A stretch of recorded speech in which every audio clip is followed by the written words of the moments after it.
لو محتارة تعملي غدا ايه النهاردة، تعالوا بقى نعمل احلى واطعم عجة خضار. زي دي بتبقى جميلة قوي، تنفع فطار، تنفع غدا، تنفع عشاء، شغالة في اي حاجة.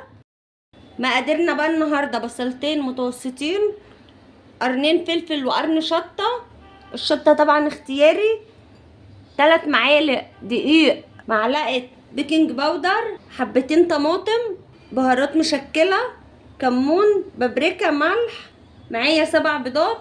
هنزل كده بقى بالبصل. اول ما البصل يدبل بس كده في الزيت اقوم نازله بالفلفل. كده البصله دبلت ابتدي انزل بالفلفل. الخضار بس عايزاه يدبل مش اكتر من كده. هحط بقى نص معلقه ملح، ربع معلقه كمون، ربع بابريكا، ربع فلفل اسود، ربع برضو بهارات مشكله. هقلب بقى كله مع بعضه كده.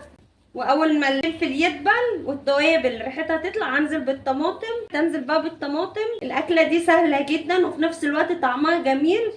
هركن دي بقى كده كله يستوي كده مع بعضه. انا مش عايزه اسويها قوي برضو كده. دي التسويه المطلوبه خلاص. هطفي عليها بقى واسيبها تبرد عقبال ما اجهز بقيه الحاجات. البيض انا بضربه في الخلاط، نكسر بيضه بيضه كده عشان نتاكد ان البيض سليم. بص البيض كده عشان العجه تطلع معاكي هشه ومفرغه من جوه، ما تبقاش مكتومه. الخطوه دي حلوه قوي، لما بتضربيه في الخلاط بتبقى احلى. هنزل بقى كده بالدقيق برضو عشان ما يكلكعش معايا وانا بعمله مع العجه. ده خلاص البيض والدقيق جاهزين معايا. وقطعت بقى الخضره دي انا نقعتها نص ساعه في ميه وخل عشان تنزل برضو الطينه اللي فيها. كده الخضار اللي انا سويته على البوتاجاز دبل اهو. هبتدي انزل بقى بالخضره بسم الله. الخضره انا حطيت ربطتين كبار مشكلين، كزبره على شبت. عايزه تحطي بقدونس حطي، بس احنا مش بنحبه فمش هحط. كده قلبت كويس جدا مع بعضهم. هبتدي بقى انزل بالبيض كده. طعمها بيبقى جميل يا بنات، وحاجه كده اقتصاديه وموفره. بصوا شكلها عامل ازاي من قبل ما تستوي، ما شاء الله جميله. هنزل بقى بالبيكنج باودر كده.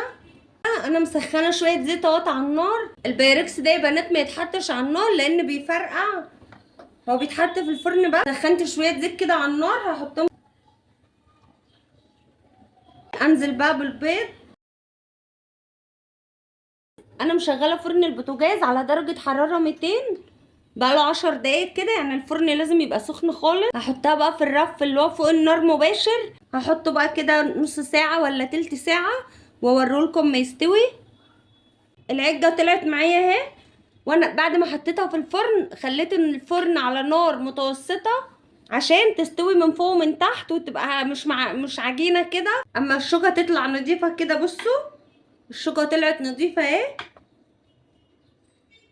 الشوكه طالعه نضيفه اهي. يبقى كده هي مستويه. انت اختبريها كده او اختبريها بخله.